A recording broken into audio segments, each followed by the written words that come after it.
Director General of the World Trade Organization, Dr. Okonjo-Iweala, is in Nigeria. The newly appointed Director General's visit is aimed at enhancing trade and improving the Nigerian economy. Okonjo-Iweala says she met with the Minister of Finance to discuss issues of trade in the country, as well as World Trade Organization's partnership with international finance corporations.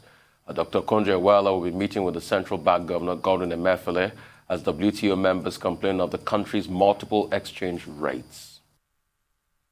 We've actually met with the Minister of Finance already, and we talked about issues related to trade finance, how to improve access to trade finance. We talked about WTO's partnership with the International Finance Corporation to improve access to guarantees for letters of credit so that exporters would have the finance they need to do business. Women, there's a program of WTO and IFC that also guarantees letters of credit for women at a reduced cost. That's one of the ways WTO works with other institutions to support women. So we focused on the financial aspects of trade. We also talked about customs facilitation. As you know, customs reports to the Minister of Finance, and customs facilitation is an important part of trade, and we talked about the needs that they have to improve the customs facilitation. The central bank has been very involved in encouraging various sectors of the economy to produce. We'll talk about what is happening there. We'll talk about how the banking sector is supporting that. We'll talk about issues of the balance of payments, and because the WTO has an agreement on balance of payments and what's happening with it. So we'll go into those issues to see what is happening with that aspect of Nigeria's trading regime. So what are you likely to be suggesting to the CBN with regards I don't want to preempt. I can't tell you before I have the meeting with the CBN governor. Most likely, the financial and economic aspects of trade, we will try to see where the economy is and where it's going. For example, one of the reasons that I wanted to come here first is to just talk about the need, the fact that fossil fuels are being phased out in the world. Every country is announcing that as of 2025, 2030, 2040, they will no longer allow the use of fossil fuels. They will not allow cars that burn petrol. And it's all moving to electric cars and electric and renewables. This is huge for the Nigerian economy. It means we have to begin thinking of the transition now. You know, gas is our transition fuel. Some of us are trying to argue for a little more time for countries that depend on gas to have a transition period. But inevitably, the way the world is going, we have to transition out. And what does that mean? That means we have to start thinking of what other sectors of the economy are going to bring in revenue to enable us to support imports and exports and create jobs, because we are very dependent on the oil and gas sector now. I mean, she's been talking about these staring realities, multiple exchange rates. That's what everybody's saying around the world. And adding to it, the unemployment numbers that came out yesterday. Yes, we're going to be discussing that with Reuters, and they're just completely staggering. And she also made a point. We're still here talking about passage of the PIB and what have you, and the whole world is moving away from fossil fuels. I mean, the picture is just so grim. I didn't want to say more than that because I'm not in the most encouraged state of mind, and I don't want to put it down on our viewers, but really, we're really behind the curve in every way. Dr. Basi? Okay, let's put it like this. I think the first thing we ought to note is that one of the first major assignments of Dr. Ngozi Okonjo-Iweala, after assuming office as Director General of the WTO, was first to preside on the very first day that she had assumed office over a meeting of the Council of the WTO, at which decisions were reached as to the next meeting of that particular council later in the year. And then our very next public profile assignment is to visit Nigeria. For me, it's simple. Charity begins at home. And I think that in terms of grace, in terms of common sense, in terms of decency, she has sent across a very strong message. She has returned home to say, well, the journey begins from home. And I think that recognition by her physical presence this week in Nigeria is something that should be particularly underlined. This is a woman who identifies with her country, who appreciates what her country has done for her, who is eternally grateful for, the launching pad that Nigeria has given her, despite the fact that she has a dual citizenship. We're told that she has met, or she will meet, with the president of Nigeria to say a big thank you. And on this program, I've always said that, look, Okonjo-Iweala has been, very positive in terms of the support she has received from our country and also from President Buhari. And President Buhari has consistently shown that when it comes to supporting Nigerians who are excellent, who are the diamonds that he has talked about, that he has no, limitations. He has supported Akinwumi Adesina. He has supported Amaju Pinnick. He has supported Okonjo-Iweala. And I think that this is the kind of politics we would like to see in this country. On Wednesday, that's tomorrow, I understand that the Ministry of Trade, Investment in Nigeria will organize a special reception for Ngozi Okonjo-Iweala, who is now in the country, to say, well, here I am. I'm your daughter of Nigeria. I'm on that global stage, and you have given me the support that I needed, and I'm back home. And you could see her in that interview wearing a signature costume, identifying with her roots.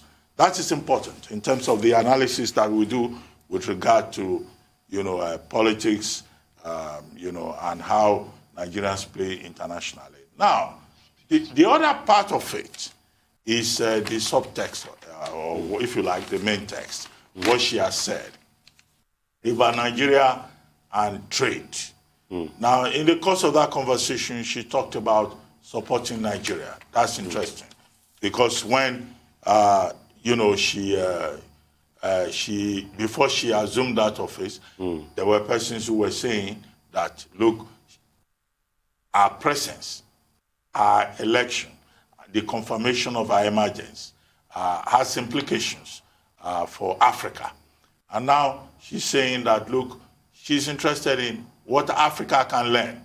And she has offered very useful advice with regard to trade, with regard to foreign exchange, with regard to the diversification of the economy, with the importance of agriculture.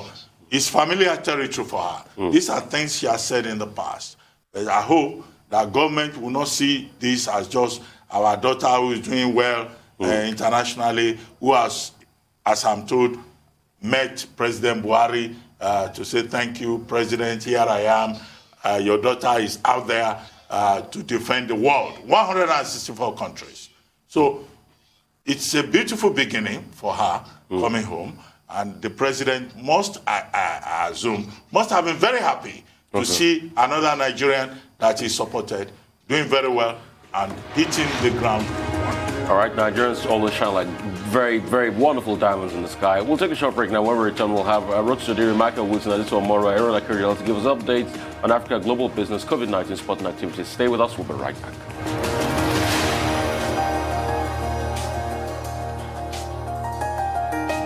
Right, welcome back. The morning show, still here right here on the Rise News channel. Our dependable Rhodes Sodiri kicks it in now. Rhodes, what's the business? Yes, the business is unemployment, or Rufai, and the numbers are not good. Good morning to you. Good morning, Doctor. Good morning, Tundu. The Bureau of Statistics released the fourth quarter 2020 unemployment numbers. And I have to tell you, it makes for some sober reading. The unemployment rate increased to 33%. About 23.1 million Nigerians are unemployed. Let's go through all the figures here with respect to what we're seeing. I think we start with the headline unemployment and take a look at those numbers. national unemployment, so 33%. The underemployment is at 22.8. You put those figures together, 55.8% of Nigerians are either unemployed or underemployed, working in jobs that they're overqualified for.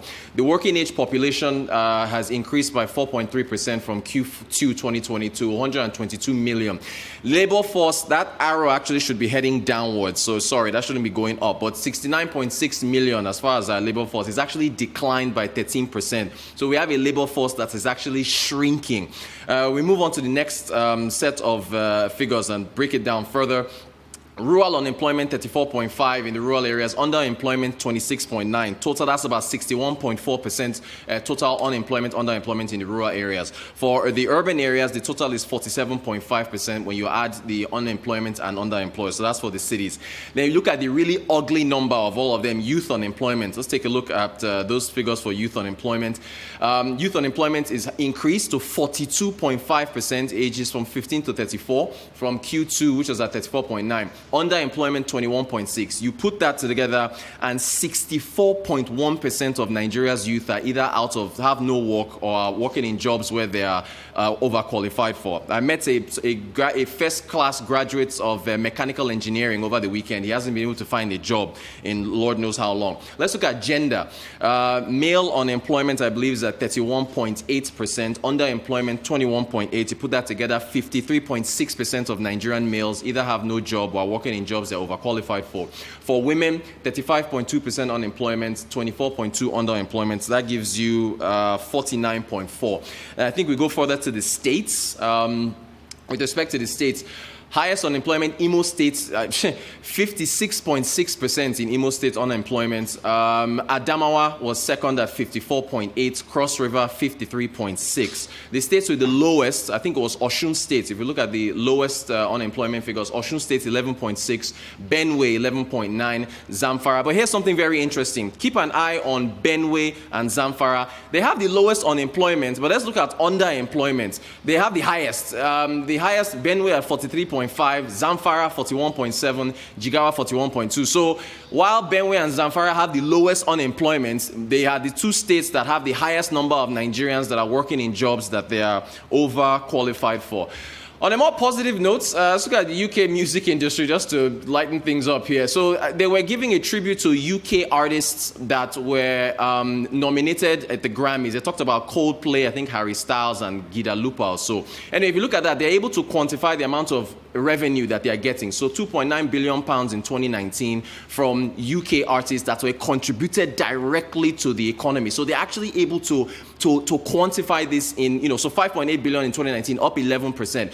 If we look at, now, because somebody asked me this, so, hey, Rotus, Burna Boy just won a Grammy. He's got an exclusive interview on the Arise Play app. How do you quantify it? So, I couldn't, but if you think about the draw of an international artist like Burna Boy and the fact that he has an exclusive interview on the Arise Play app, you think about the amount of people that are going to be interested in getting to know more about him and his music. And it's been shown, records show that every time an artist wins an award, their sales go up. So you can expect Burna Boy's streaming sales, record sales, and so on to increase, and interest in him will lead to more subscriptions for the Arise Play app, and you can actually get economic value from that when you think about the engineers that worked on the app and who else they will hire for marketing and so on and so forth. So, this is the outlet for our youth as far as music is concerned, and we just hope that things look up on the job front. I mean, amazing report. Let me start from the UK and quickly segue to Nigerian unemployment numbers. You see, the music industry has done a lot to revolutionize the economy of the UK, and I'll relate it to science and medicine. There's a company called EMI. Just follow this quick story. EMI produced the likes of Beatles and the other great guys. Do you know at the height of the 60s and 70s, the money EMI got from great talents like the Beatles, they further invested that money in a project. What was that project about? That project was building a machine that is known today called the CT scan. Yes. That's what the power of music can do. A record label got a lot of money from their act, invested in science and technology. They built a CT scan. We're still using the CT scan today. So without CT scan, without music, there's no CT scan. The unemployment numbers, I keep looking at them like BP numbers. Systolic and diastolic. Unemployment numbers, yes. Underemployment scares me more. And it's very shocking that you're seeing that trend. And even states where you have, low unemployment numbers, because a lot of people feed into, and I can tell you the granular data. What's happening in Osun State, Osun Youth Empowerment Scheme is mopping a lot of people. It started since the time of Eric Beshola. And it's interesting, they've been able to provide jobs below the line, for people. At least they can get something to get by. But the question is, are those jobs adequate? And kudos to Osun State. You know why? Osun State has one of the lowest revenue they collect from federal government, federal allocation in this country, if not the lowest. But they can still at least channel that money through something called the Osun Youth Empowerment Scheme, OES scheme, to its people. I don't know what's happening in Zamfara, but I know that's what's happening, in those other parts. I am shocked for Imo. Because if you check the unemployment numbers in Imo, it used to hover around 20, 30% a couple of years ago. All of a sudden, it has burgeoned up to 56%. Underemployment will be high, because it's in Imo, I've been there once, that you will see a PhD holder driving taxis on the streets of Imo. It's quite very sad. And a lot of them go to school. They go to the Imo State University, well-funded. Rochas did a lot of good job as regards that. But guess what is happening? It's not trickling down. These are numbers we should stay at. Well, I wanted to just say, Rotas, thank you for that valiant attempt at lifting the mood, but it didn't work. This is extremely grim. And I was reading this Bloomberg article that Nigeria is now number 2 in terms of unemployment in the world. Only Namibia is worse than us by 0.4%. So we have 33% of, the Africa's most populous country unemployed, and Namibia has 33.4%, so it's a very narrow margin. Right. So let's hope we don't end up breaking that record to add to the list of other awful records at which we come right at the bottom in the whole world. And the IMF, their prognosis is just 1.5% growth this year. This is, it's just an unrelenting wall of misery, quite frankly. And I think I should just keep quiet at this point because it's depressing. It is. It is. Well, Rotus, are you looking for any other explanation why the general population of Nigerian young girls are into slaying, winning, jarumahi, and prostitution? What is Jeremiah? Jaruma. Jaruma Empire. So after the program, I will explain what that means to you. Or why you have on the streets of Nigeria a population of young men and women who are just doing nothing, or they are looking for yahoo, what they call yahoo, or waya, or they are looking for any kind of criminal means to survive. Now, what the MBS has done is simply to confirm that Nigeria is facing a serious crisis. The population, 33.3%. Out of employment, 28% underemployed. That's a crisis. Yeah. What it means is that Nigeria is in serious trouble. Because if you look at the demographics, Nigeria, we're told, like Africa, the population is predominantly young. Yes. And you pointed out that these people who are out of work, they are between 18 and 49 years old. Now, what does that mean? That popular saying about how the idle hand is the devil's workshop.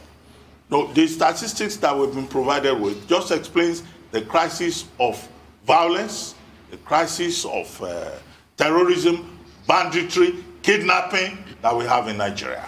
Because these young persons, not being able to fit into the formal structure, will find something to do. And it is very sad that government, one after the other in Nigeria, one administration after the other, has not been able to provide Roosevelt's New Deal for the young population, energetic population.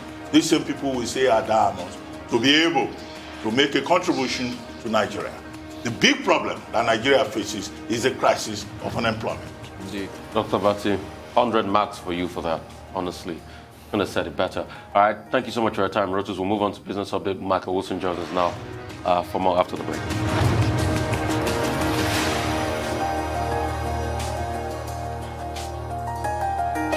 All right, welcome back to the morning show right here in the Rice News Channel. Moving on to Business Update, Michael Wilson joins us from London. Michael, it's a pleasure having you, Michael. Yeah, good morning. If you think that the vaccine story is the one that's underpinning the growth recovery story, then there's a warning this morning that some countries, as you know, in Europe have actually suspended the use of AstraZeneca and University of Oxford's COVID-19 vaccine. Netherlands, Italy, Germany, Spain and France have paused the rollout there. A growing health scare, really. It depends on what you feel about this story, quite honestly. I'd be interested to know. Personally, I would regard it with a great deal of cynicism, quite honestly, because as we know, the rollout of vaccine drugs in Europe has been very, very slow indeed. And they are looking outside Europe at some countries to actually help them with that. So this may be adding to that story. Either way, I don't like the idea, personally, I don't know about you, that politics is playing with people's lives, but that appears to be what's going on at the moment anyway. EU health ministers meet today, and the European medicine agencies are reviewing the situation again on Thursday. I've got many friends who live in the EU who are wondering when they're actually going to get their vaccination. So Asia markets have actually paused this morning, really, waiting for the FOMC and the Bank of England and the development of this rolling out of the drugs story. A slight rise, though, on the back of US optimism. Yesterday, Nikkei up about 0.5%, China's blue chip CSI 300 up just over 0.5%, and so on. China's tech giants, so we touched on this yesterday, coming under increasing pressure from regulators worried about their increasing influence. By Monday, yesterday, Tencent had shed more than $60 billion from its market cap. And media reports suggest that Alibaba as well may have to sell some of its media assets under this kind of crackdown. The Chinese authorities do not like the fact that their domestic financial companies and their high-tech and their fintech companies are growing so large. And here's an additional story to that. China's big tech, they're probing Apple's defenses as far as iPhone users are concerned. I've got an iPhone and I resent the fact that everybody wants to advertise to me. I'd rather just get on with using the phone. There is some kind of stop to that now. Big China technologies are trying to actually get round that. Giving people ads they actually don't want, because they know, the big tech companies, that they need to sell something for their capabilities. And they also know that some of the platforms depend on advertising a great deal, never mind what the likes of Apple and Facebook actually say. US recap, US markets started yesterday quite on a sort of positive note. Some of the outperformers are quite striking. I found this actually. US airlines, air travel up and so on. Reports of cinema reopenings in LA. Consumer slowdown, though, on the political deadlock in Capitol. I know it's kind of released that now, but we'll have to look at see what February's retail sales actually show us. Initial rebound in the aftermath of the lockdown, therefore, came before a slowdown into the weekend as well. So the FOMC meeting today, that's the big one. Fed's easing policies once again in the spotlight. How much public money will they be pumping in? How much borrowed money will they be pumping in? Corporately, America's most valuable startup, Stripe, is planning a major expansion in Europe. It's worth $95 billion at the moment. Plans to add 1,000 jobs in Ireland.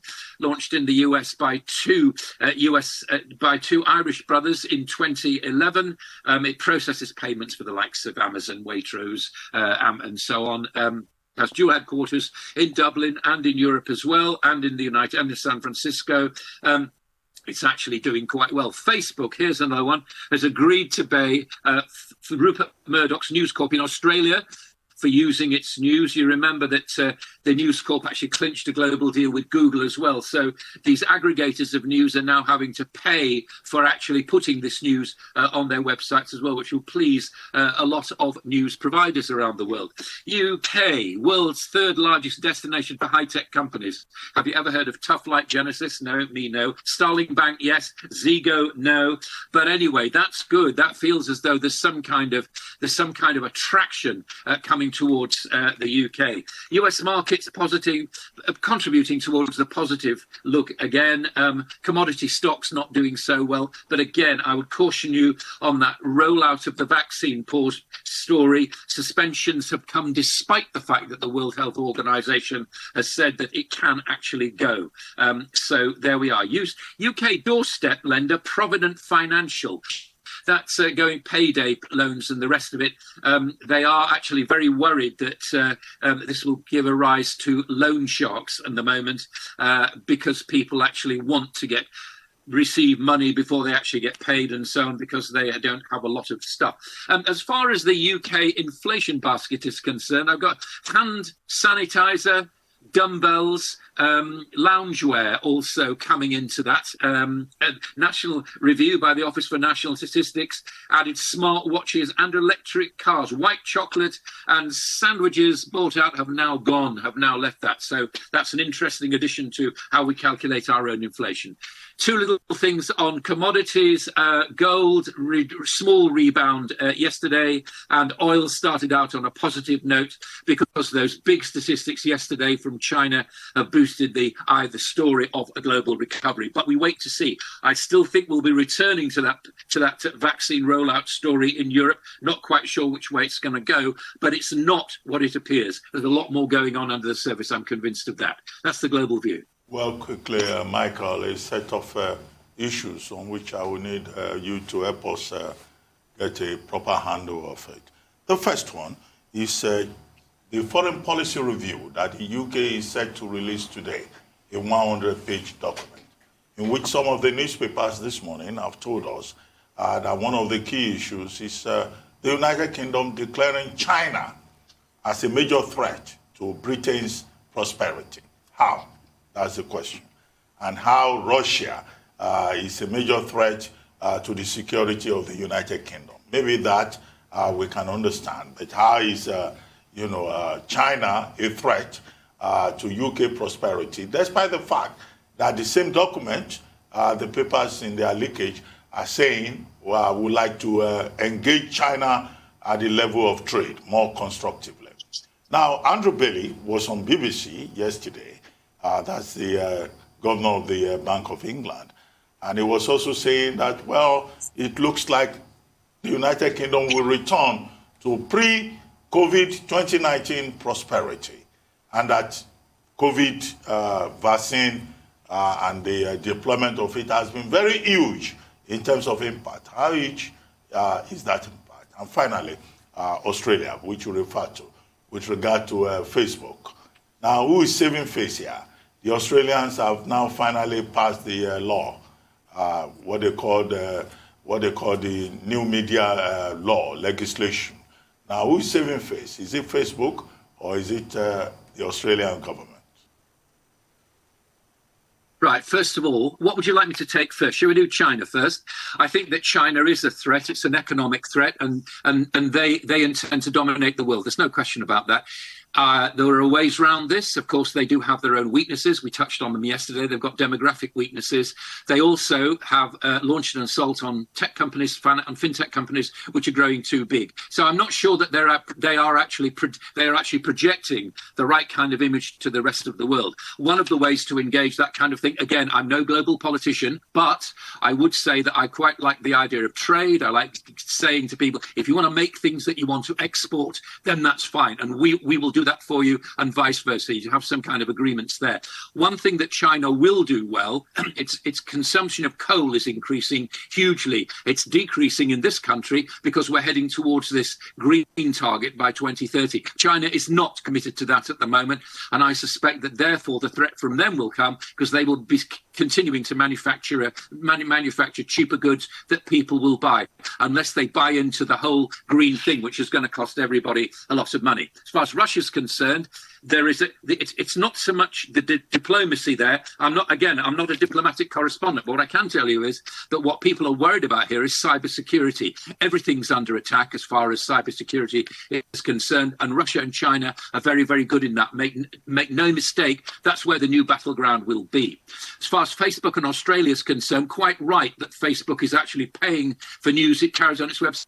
Why wouldn't it? They're news providers. I don't think it matters whose face is preserved as a result of this. It's the fact that Facebook and these huge big tech companies are facing up to the commercial realities of life. If they want to join in, then they have to play to some sort of domestic and international rules. That includes carrying news. Then good for the news providers. I would hope that most news providers whose stuff is carried on Facebook come to similar kind of agreements with them and Google and any other social media platforms that arise. And make no mistake, the politics of the world are turning against high tech, and it will be broken up, I would imagine. Maybe not this year, maybe not next year, but certainly within our lifetime. It's heading for that kind of stage now. People don't like these monopolies. Well, I asked you about Andrew Bailey's optimism.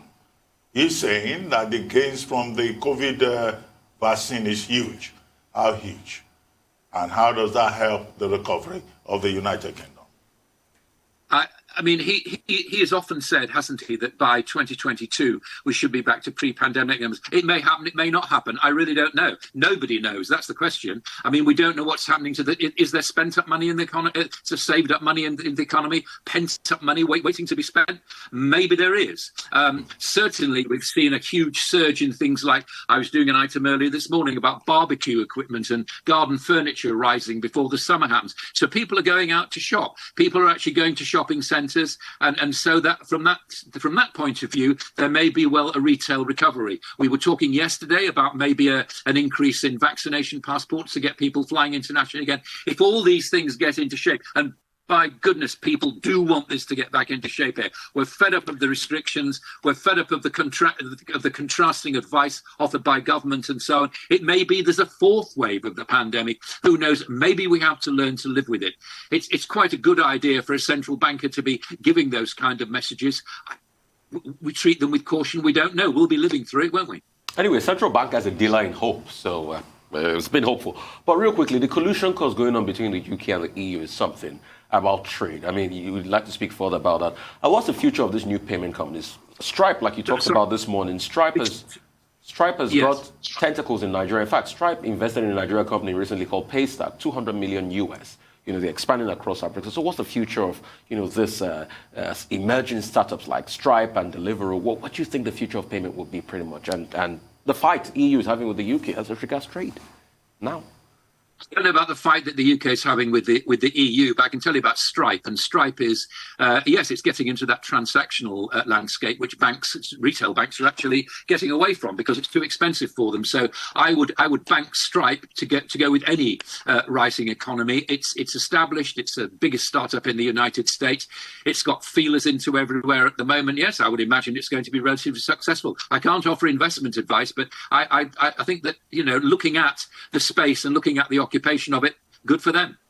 Well, Michael, Tunu, okay, you go ahead. Go ahead. Okay, I was going to ask you quickly, we have about a minute left. The newspapers in the UK today are reporting the Prime Minister saying the AstraZeneca also vaccine is very safe. And yet, the same period, we have about 5 additional countries in Europe rejecting the AstraZeneca vaccine. What are we dealing with here? Is this part of the fallout of the Brexit politics, vaccine nationalism? What do you think is the problem?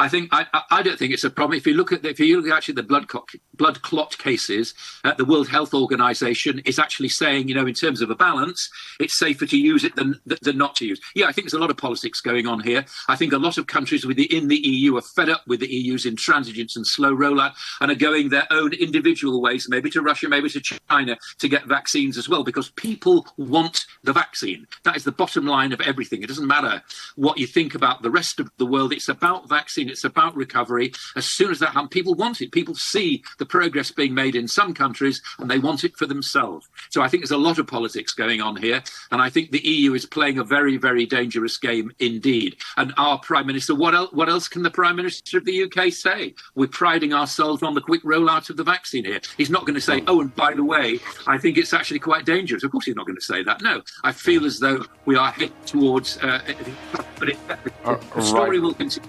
All right, thank you so much for that, Michael. We'll talk more about vaccines with this or more after the quick break on COVID-19 pandemic update. We'll be right back.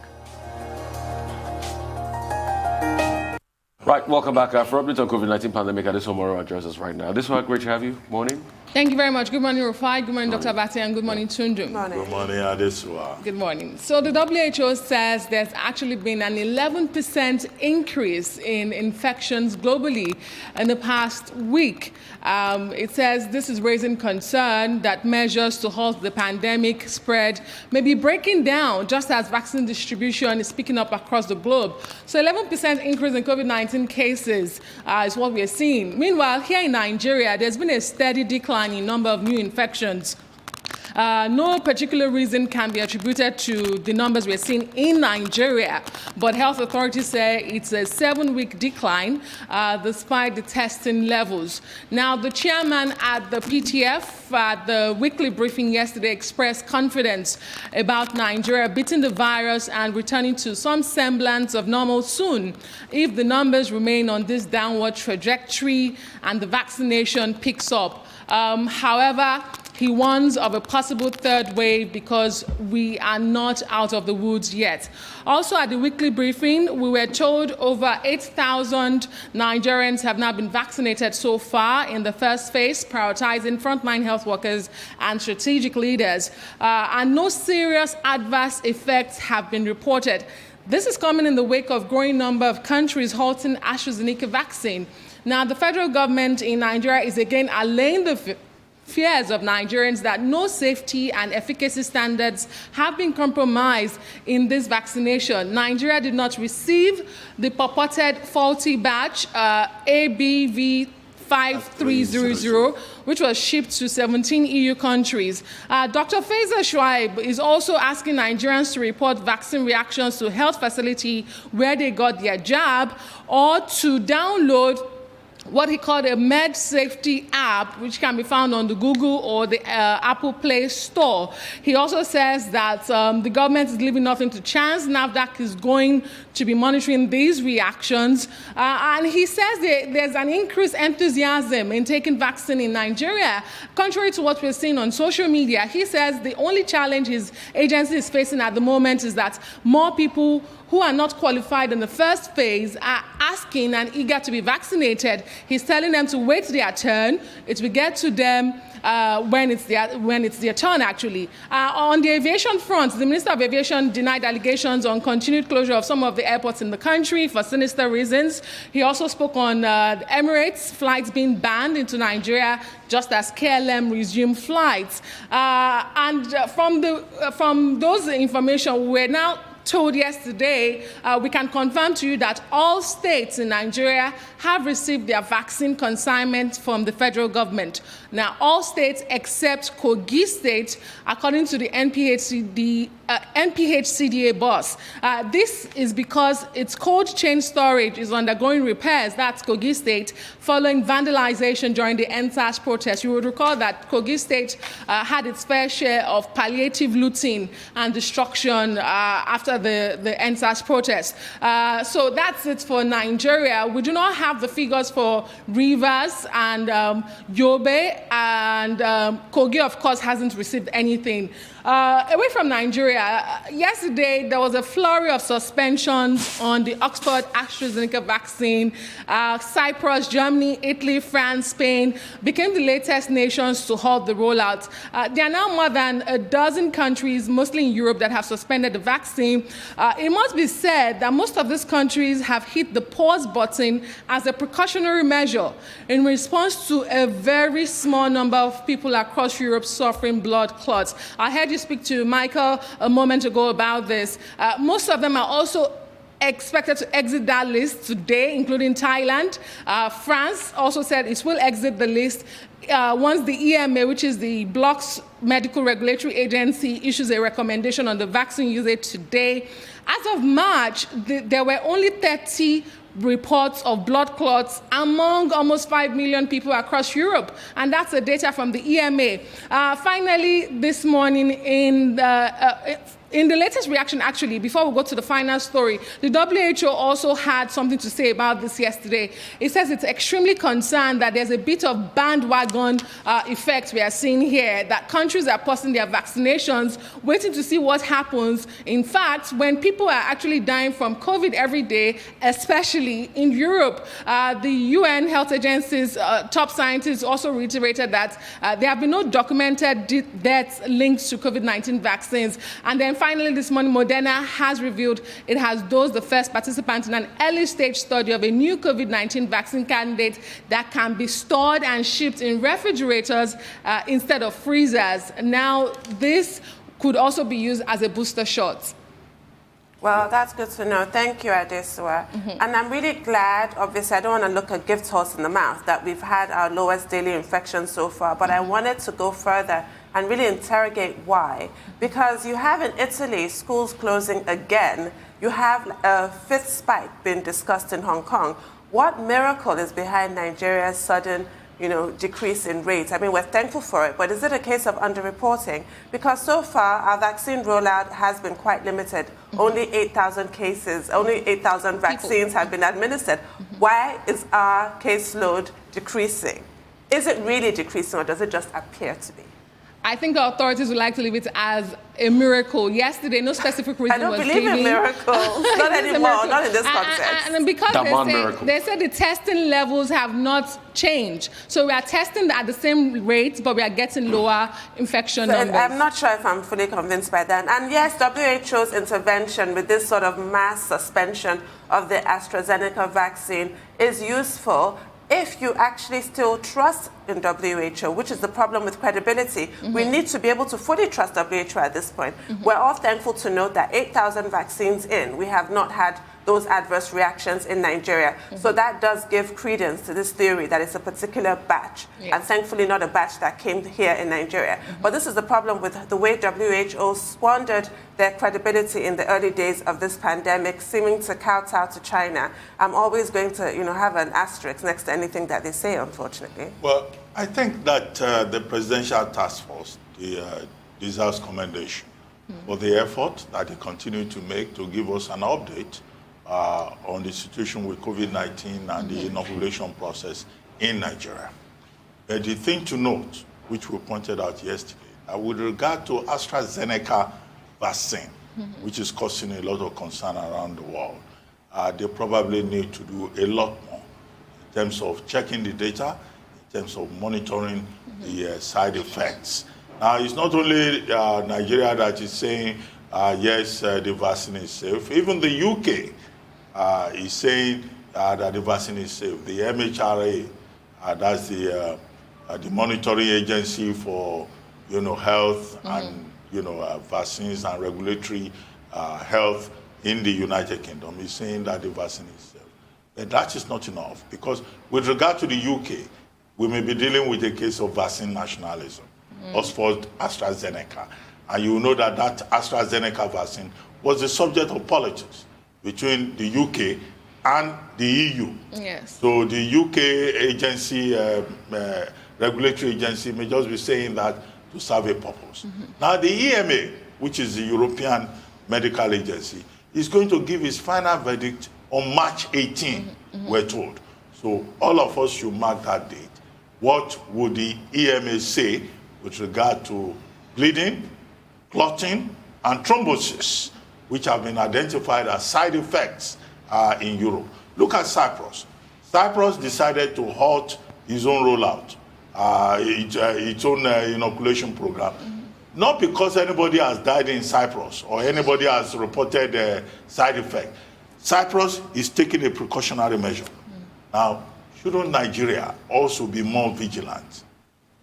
You can build confidence by just telling us, oh, this is the situation. But can we be more vigilant in order to build confidence? Germany, are you suggesting we halt vaccination? No, I have not said so. Okay. Italy and Spain previously said they were not going to halt anything. But now they've come around.